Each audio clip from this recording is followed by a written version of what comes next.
Hello student, welcome to Valini nursing academy. हम पढ़ रहे हैं बीएससी नर्सिंग फर्स्ट ईयर का नर्सिंग फाउंडेशन सब्जेक्ट, जिसमें आपका नेक्स्ट टॉपिक है nursing in Mughal period. Okay, nursing in Mughal period 1080, ठीक है।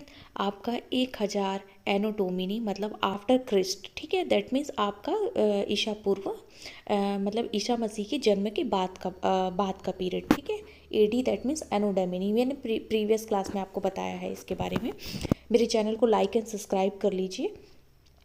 ओके, सो इस पीरियड में आपका क्या बोला है कि Unani system of medicine developed during the Arab civilisation, ठीक है।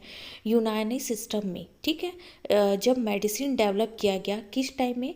अरब सिविलाइजेशन के टाइम में, ठीक है। अरब सिविलाइजेशन दैट मीन्स क्या हुआ था, यहाँ पे जो अरब सभ्यता थी, अरब संस्कृति थी, जैसे कि सऊदी अरबिया और यमन या ओमान के जो लोग हैं, जहाँ पे क्या होता है अरबी भाषा बोला जाता है, उन लोगों के टाइम में यूनानी सिस्टम लेके आया गया, ठीक है। यूनानी सिस्टम कहाँ आया है? यूनानी सिस्टम ऑफ मेडिसिन कहाँ से डेवलप हुआ? During the Arab civilisation. Arab civilisation के टाइम में यूनानी सिस्टम को डेवलप किया गया, ठीक है। ये आपका मुगल पीरियड में। उसके बाद क्या होता है? The basic framework are consist of blood phlegm, yellow bile and black bile, ठीक है। इसका बेसिक फ्रेमवर्क मतलब ये Unani system of medicine Arab civilisation में क्यों लाया गया, जब वहाँ के लोगों का, ठीक है, उसका बेसिक फ्रेमवर्क कहाँ से आया, मतलब ये सिस्टम मेडिसिन सिस्टम क्यों आया? क्योंकि वहाँ के लोगों को ब्लड फ्लेम हुआ, दैट मीन्स जो कफ जो होता है उसमें ब्लड आने लग गया। येलो बाइल और ब्लैक बाइल, ठीक है, मतलब जो पित्त होता है ना, पित्त रस होता है जो हमारे अंदर पाया जाता है, हमारे जो बाइल डक्ट होते हैं, ठीक है, लीवर और गॉल ब्लैडर में, ठीक है, वहाँ पे क्या होता है पित्त पाया जाता है, ठीक है। मतलब तो वो क्या होता है, उसका कलर क्या हो सकता है आपका येलो या फिर ब्लैक कलर में वो आता है, ठीक है। तो उस कारण से क्या होता है कि ये सिविलाइजेशन को लेके आया गया था। जैसे कि जो आपका येलो बाइल है, ये जो होता है वो पीले रंग का होता है, ठीक है, जो कि हमारा लीवर और हमारा जो गॉल ब्लैडर है वहाँ से निकलता है ये, और ये हमारे डाइजेशन में हेल्प करता है, ठीक है। तो इसका जो कलर है वो क्या हो जाएगा, ब्लैक कलर हो सकता है, और दूसरा वहाँ पे ब्लड भी आ सकता है। तो ये सारी चीज़ें जब आने लगी ना, तब जाके इस यूनानी मेडिसिन को लेके आया गया। Then aggressiveness, strengthening of body and nature are the real physician, ठीक है। मतलब इसमें क्या होते, जो लोग थे ना एग्रेसिवनेस थे, ठीक है, बहुत ज़्यादा पावरफुल थे, स्ट्रेंथ था उनकी बॉडी में, और जो उनका जो नेचर था, ठीक है, वो बहुत ज़्यादा रियल था। समझ रहे हैं ना आप लोग? जो अरबियन लोग हैं उनके बारे में डिस्क्राइब किया गया है कि अरबियन लोगों में जो नर्सिंग का कल्चर है वो कब आया, जैसे 1000 एनो डोमिनी पे आया, और दूसरा चीज़ ये मुगल पीरियड के टाइम में आया। कब? जब वहाँ के लोगों को ये सारी चीज़ें प्रॉब्लम हुई, ब्लड फ्लेम या येलो बाइल या ब्लैक बाइल के टाइम में, ठीक। नेक्स्ट आता है ब्रिटिश पीरियड। अब आता है ब्रिटिश पीरियड, अब आया 16 सेंचुरी, ठीक। 16 सेंचुरी से अब तक ऑनवर्ड्स, ठीक। ब्रिटिश पीरियड, जब हमारे ब्रिटिश हमारे देश में राज करने लगे, उस टाइम में भी बहुत ज़्यादा वॉर हो रहे थे, तब भी लोगों को मेडिसिन्स या फिर केयर की ज़रूरत थी, तब जाके थोड़ा सा जो हमारा नर्सिंग फील्ड है वो थोड़ा सा और ज़्यादा डेवलप हुआ। जैसे after a Mughal period the nursing in India due to various reason like low state of women, system of purdah among Muslim, ठीक है। क्या हुआ था, बोला क्या बोल रहा है ये कि आफ्टर अ मुगल पीरियड के बाद the nursing in India, India में जो नर्सिंग था due to various reason like to low state of women, उतना डेवलप नहीं हुआ था, वुमेन को उतना ज़्यादा कंसिडर नहीं किया गया था कि हाँ मतलब नर्सेज बनना है करके। क्यों? क्योंकि आपको पता है वहाँ पे पर्दा प्रथा था, मेनली मुगल पीरियड में मुस्लिम लोग थे। मुस्लिम लोग क्या किए थे, पर्दा प्रथा किए थे, वुमेन्स को उतनी आज़ादी नहीं थी। वुमेन्स थी वो हमेशा घर में ही रहती थी, ऐसा लोगों से किसी से अनजान लोगों से बात करने का भी उनको परमिशन नहीं था। तो इसलिए वहाँ पे थोड़ा सा ये जो नर्सिंग फील्ड है वो क्या हुआ था, लो में आया था, लो स्टेट में। Then caste system among Hindu, illiteracy, poverty, political unrest, then language difference and nursing looked up as a servant work, ठीक है। और साथ ही साथ और किस वजह से लो स्टेट में आया था ब्रिटिश पीरियड में?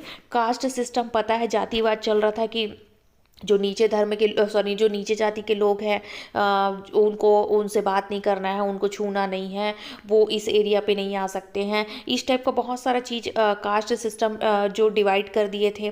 खुद इंसान एक दूसरे के साथ इलिटरेसी, अनपढ़ थे, बहुत ज़्यादा गरीबी थी, पॉलिटिकल प्रेशर भी था, ठीक है, लैंग्वेज प्रॉब्लम भी था। तो इसलिए नर्सेज जो फील्ड है उसको थोड़ा सा सर्वेंट की नज़र से भी देखा गया, मतलब नौकर की नज़र से देखा गया, क्योंकि वो किसी का केयर कर रहे थे।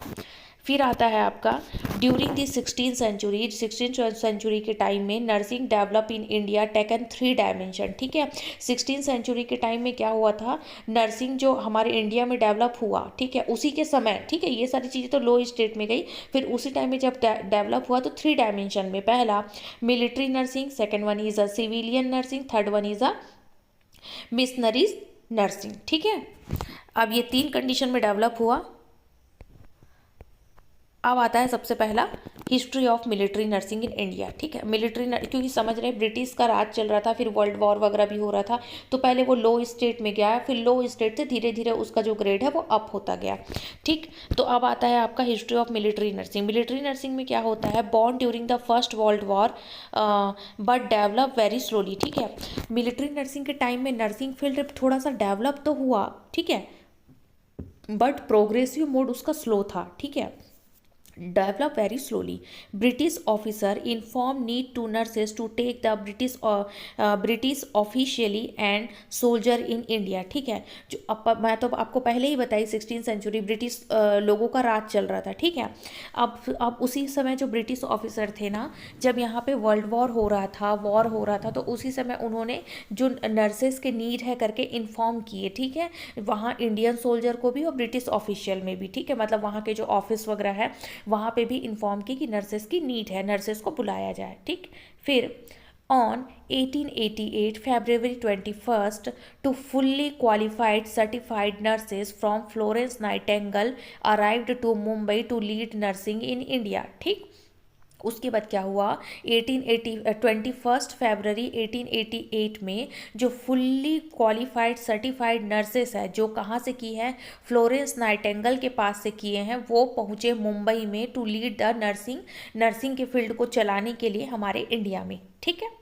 उसके बाद 1927 description of India military nursing service formed with 2 मैट्रन्स, 18 sister and 25 staff nurses, ठीक है।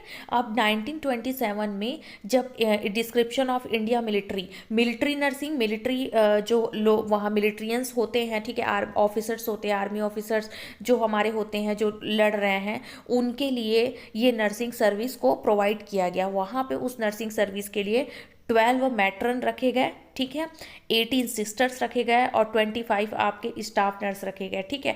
मैट्रन्स दैट मीन्स आप बोल सकते हो नर्सिंग सुपरवाइज़र, ठीक है, जो मेन हेड होते हैं, और साथ ही साथ फिर 18 सिस्टर और 25 स्टाफ नर्स, ठीक है, ये आपके मिलिट्री नर्सिंग के लिए रखे गए थे 1927 में सबसे पहले।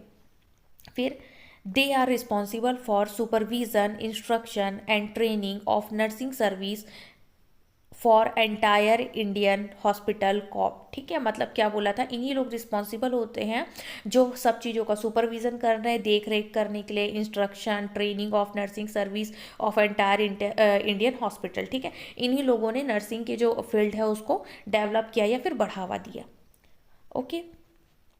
नेक्स्ट है आपका सिविलियन नर्सिंग इन इंडिया। ये हम आपका नेक्स्ट टॉपिक में पढ़ेंगे, ठीक है। चैनल को लाइक एंड सब्सक्राइब कर लीजिए, नोट डाउन कर लीजिए सारे नोट्स को, ठीक है। कोई डाउट रहता है तो कमेंट बॉक्स में आप मुझे डाउट पूछ लीजिए, मैं आपको आंसर करूँगी। Thank you.